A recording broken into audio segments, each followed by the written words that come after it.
and it's clearly working. This was a success. Welcome to Toyota Time with Timmy the Toolman and Sean. Today, what I'm going to show you how to do is replace your door sensors on your third generation Toyota 4Runner.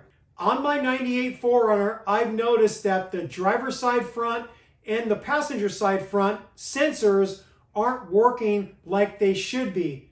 Meaning, when I open the door, it doesn't signal to the ECU that the door is opened, and it doesn't keep the dome light on, and it will also cause the alarm system to lock the doors because it's sensing a situation that you unlocked it with your key fob, but you never opened the door, and the alarm system built in a protective measure that if you don't open the door within a certain amount of time, the doors will lock on themselves. And that's the big issue that I'm having with the failure of these sensors, because I'm worried that there's going to be a time where I'm going to open the doors and then I see a situation where I might set the keys on my seat or maybe the dashboard or the armrest, something of that nature. And then I realize, oh, I forgot something, and maybe the wind closes the door or I close it myself, not thinking. And then when I come back to the truck, the door's locked,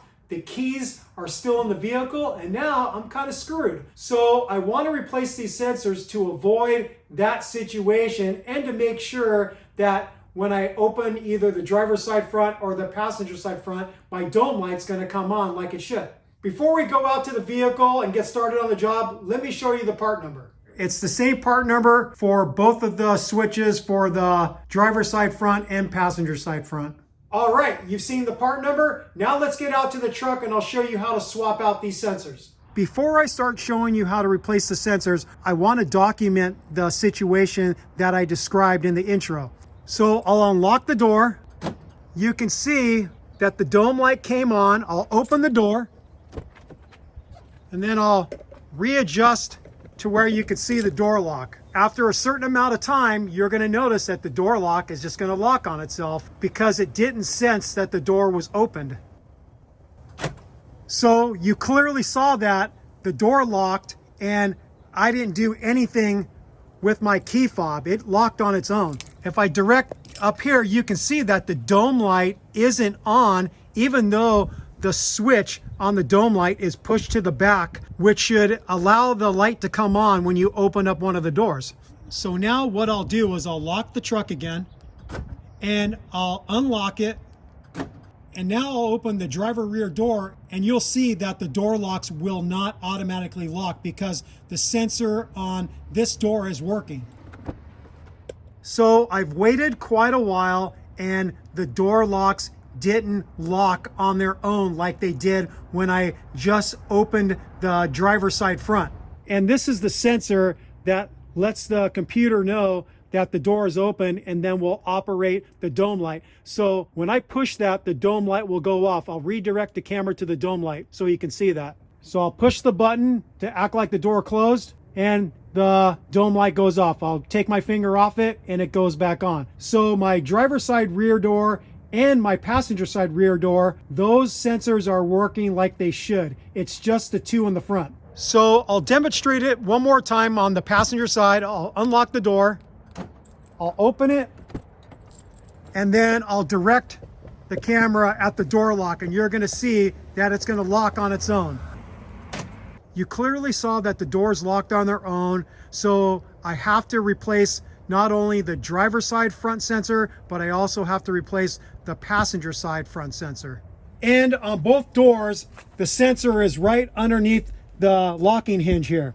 They look exactly like the ones for the rear doors. So now I'm going to show you how to remove this sensor. The first thing I want to do is I want to get the seats all the way forward as much as possible, because I have to take this trim piece off to get to the electrical connector that's behind the switch. If you have electric seats like I have on my limited model, you'll just actuate the switch, or if you have a SR5 or base model, then you'll just have to operate the lever to move the seat forward.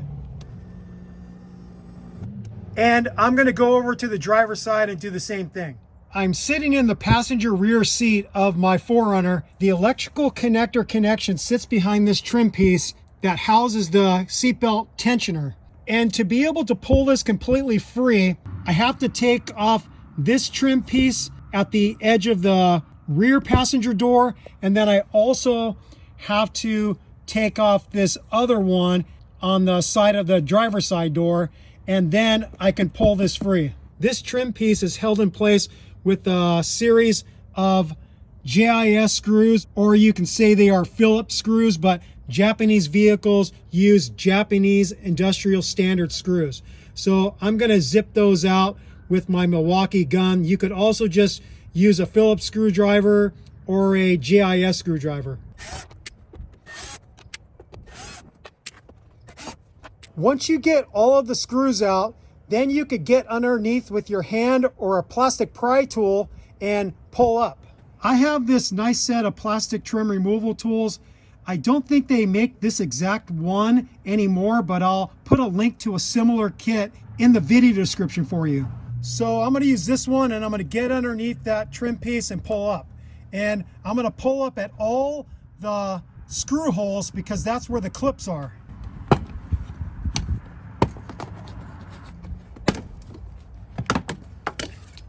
And you can see all the clips. So I'm going to do the same exact thing for the rear seat trim piece. Then I'm going to jump over the driver's side and do those two as well. Now with both of the door trim pieces removed on either side, I can just grab onto this B-pillar trim piece and pull towards the center of the vehicle and pop it free. I've got it most of the way out. I just have to pop it free from the bottom. And there we go, the trim piece is removed. So I'm going to jump over to the driver's side and do the same thing. There's a release mechanism right here. I'm going to push it and then pull up. So the connector is disconnected. Now I'll go to the outside of the vehicle and show you how to remove the push button sensor. All you have to do is lift up the rubber here on the bottom side and it will expose a 10mm bolt right there. And I'm just going to loosen that with a 1/4" ratchet, short extension, and 10mm socket.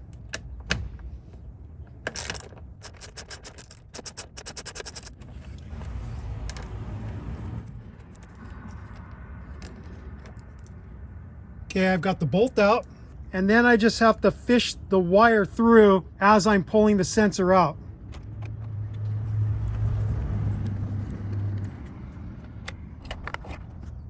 There we go. Got it out. And then I just have to install it the same way. So I'll just feed the connector in first. And now I'll have to look on the back side and make sure the electrical connector is through the metal of the B-pillar. So it went up here, I have to fish it out of there. Okay, now I have the wire routed correctly. And now I'll go back outside and I'll secure the sensor with the 10mm bolt. Just have to pull the cover back so I can get the bolt in.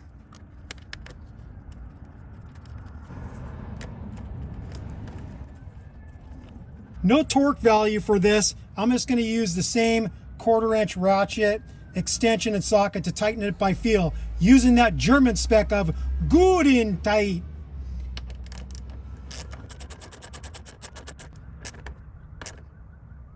And that's good and tight. And then you just have to push the rubber cover back over the bolt, just like that. And then I'll go back inside and make the electrical connection.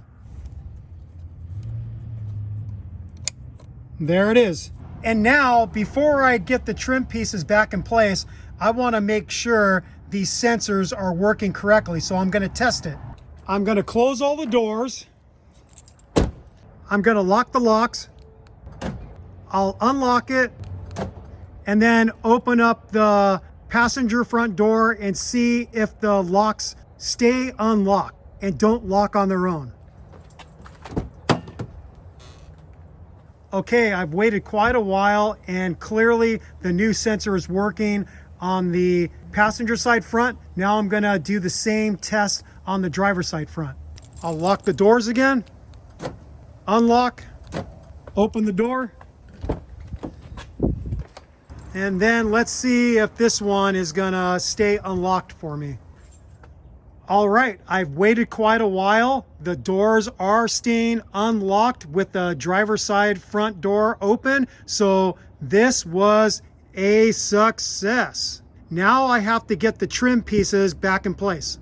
When it comes to getting these trim pieces back on, just be gentle because you could end up breaking the clips. So with this B-pillar trim piece, you have to go in between both sections of the seat belt. This has to be on the outside. And then just fit it down towards the bottom. I'll jump over to the other side and make sure that bottom section's nice and tight to the floor. Okay, it's feeling pretty good. Try to snap it in. Seems to need to go a little bit lower here. One of these clips is hanging up. There we go. Okay, the B-pillar trim pieces back in, and now I have to get the other two trim pieces installed at the edges of the door. Same thing with these trim pieces. You can end up breaking these little tabs, and what ends up happening is one side of the tab is going into the hole, the other one's at the edge, and this thing gets flared out and broken if you apply too much force. So when you get this in place over the holes that they made up with, just wiggle it a little bit and make sure you've got a good connection so you don't break one of these little tabs here. There we go. Felt that one go in. This one's fighting me a little bit to line up. There we go. Felt that go in. There we go. And then I just got to get the screws put back in.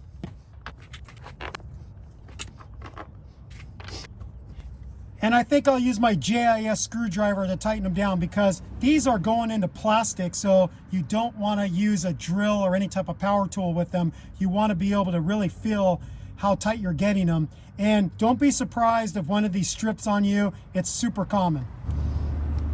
Okay, all the screws are installed.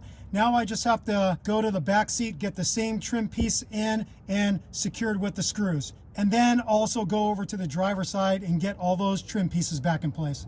All right, I've got everything all back together. I'm gonna open up the front doors and just double check everything's working like it should. So I'll look in, the dome light is working and the switch is in the back position, which means the light's gonna turn on when the door is open. It even says door right there on the bezel around the dome light. And what I'm gonna do is I'm gonna push this to mimic the door is closing, and then I'll direct the camera at the light to show you that it's going on and off when I push it and release. And I'm gonna check the driver front also. So I'll open the door. Dome light is on. I'll work the switch. And it's clearly working. This was a success. All right, I'm all done with this job. This was a very simple and very satisfying repair to do because now I no longer have to worry about my alarm system locking the doors on me and potentially locking me out of my vehicle if I left the keys inside the cab, closed the door, walked away, and found when I came back the doors locked on me. So it doesn't get any simpler than that. You just have to remove a few trim pieces, you have to take out a 10mm bolt, and then you can remove the sensor, replace it with a new one, get it bolted up, get the electrical connection made, get your trim pieces back in, and you're good to go. With all that said, we thank you for watching Toy at a Time with Timmy the Toolman and Sean. We will, of course, be back with more videos. Thank you for watching. Thank you for subscribing. If you haven't subscribed yet, I don't know what you're waiting for. Click on that subscribe button and also click on that notification bell if you'd like to be notified when we put up new content on our channel, which we are always putting up very helpful and sick mods kind of content, so don't miss out. Peace out, happy wrenching, bye-bye.